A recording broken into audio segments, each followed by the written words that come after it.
আমি আপনাদেরকে একজন সফল ব্যক্তি সম্পর্কে বলতেছি।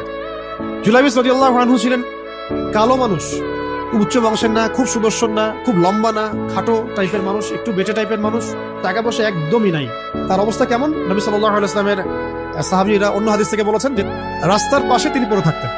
ধরেন আমরা মসজিদে হেঁটে আসতেছি, রাস্তার পাশে একজন বসে আছেন, গায়ের জামা কাপড় খুব একটা উন্নত না, ছেঁড়া, তাসবিহ নিয়ে জিকির করতেছেন। আপনি কি খুব ফোকাস করবেন তার দিকে? করবেন না। কিন্তু মানুষ তার দিকে ফোকাস করে না খুব একটা, যাওয়া আসা করে, সে পড়ে থাকে। কেউ খাবার দিলে খায়, না দিলে খায় না, এইভাবেই তার দিন যাচ্ছে।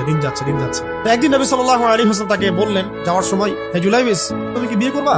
তুমি তো আকাশ থেকে বললেন, ইয়া রাসূলুল্লাহ, আমাকে কে বিয়ে করবে? আমার না আছে চেহারা সুরত, না আছে আমার বংশমর্যাদা, না অর্থনীতি, আমি কিভাবে বিয়ে করবো? কে মেয়ে দিবে আমাকে? তো ওদিন নবী সাল্লাল্লাহু আলাইহি ওয়াসাল্লাম চলে গেলেন, কিছু বললেন না। পরের দিন আবার বললেন, ইয়া জুলাইবিস, আলা তাতাজাওয়াজ, তুমি কি বিয়ে করবা না? একই উত্তর, ইয়া রাসূলুল্লাহ, আপনি গতকালকে এক কথা বললেন, আবার বলতেছেন বিয়ে করবো না, আমাকে কে বিয়ে করবে? তৃতীয় দিন নবী সাল্লাল্লাহু আলাইহি ওয়াসাল্লাম আবার বলে, আলা তাতাজাওয়াজ ইয়া জুলাইবিস, তুমি কি বিয়ে করবে না হে জুলাইবিস? তিনি এবার বলছেন, আপনি কি আমার সাথে রসিকতা করতেছেন? আমাকে কে বিয়ে করবে? নবী সাল্লাল্লাহু আলাইহি ওয়াসাল্লাম বললেন যে অমুক আনসারী সাহাবীর বাসায় যাও, সেখানে একজন বিবাহযোগ্য নারী আছে, মেয়ে আছে, তাকে গিয়ে বলো যে আমি রাসূল সাল্লাল্লাহু আলাইহি ওয়াসাল্লামের পক্ষ থেকে আমার বিয়ের প্রস্তাব নিয়ে আসছি। তিনি গেলেন, যাওয়ার পরে বললেন যে আমাকে প্রস্তাব পাঠানো হয়েছে।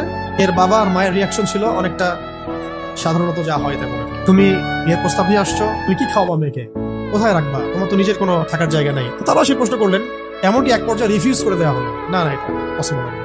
এই কথাগুলো, কনভারসেশন গুলো ভিতর থেকে শুনছিলেন সেই মেয়ে নিজেই। মদিনার আনসারী মেয়েরা কিন্তু অনেক সুদর্শন, খুবই জজবাওয়ালা, মানে জিহাদের মাঠে একদম যুদ্ধ করেছেন তারা একদম। ওনারা কিন্তু খুবই গায়রতওয়ালা মানুষ। তিনি বলছেন, হে আমার বাবা মা, এই প্রস্তাব কে পাঠিয়েছে? নবী সাল্লাল্লাহু আলাইহি ওয়াসাল্লাম। যে প্রস্তাব রাসূল পাঠিয়েছেন সেটাকে কিভাবে তোমরা ডিনাই করো? তো ওই মেয়ে, নারী সাহাবী, তিনি রাজি হলেন। বিয়েও হলো, মাশাআল্লাহ, বাসর হলো। এবং সকালবেলা আওয়াজ হচ্ছে, মদিনার চারপাশে এলান হচ্ছে যে হে মুসলিমরা, সবাই বের হও, ইহুদিদের সাথে যুদ্ধে আমাদেরকে খায়বারে যেতে হবে। নবী সাল্লাল্লাহু আলাইহি ওয়াসাল্লাম তোমাদেরকে আদেশ করেছেন। তো জুলাইবিস রাদিয়াল্লাহু আনহু বের হয়ে গেলেন যুদ্ধের জন্য। খায়বার দুর্গ জয় হয় এবং এই দুর্গ পুরো জয় করতে, সবগুলো দুর্গ জয় করতে 12 থেকে 16 জন মুসলিম সাহাবী শহীদ হন। এখন নবী করিম সাল্লাল্লাহু আলাইহি ওয়াসাল্লাম শহীদদের লাশ তালাশ করছেন।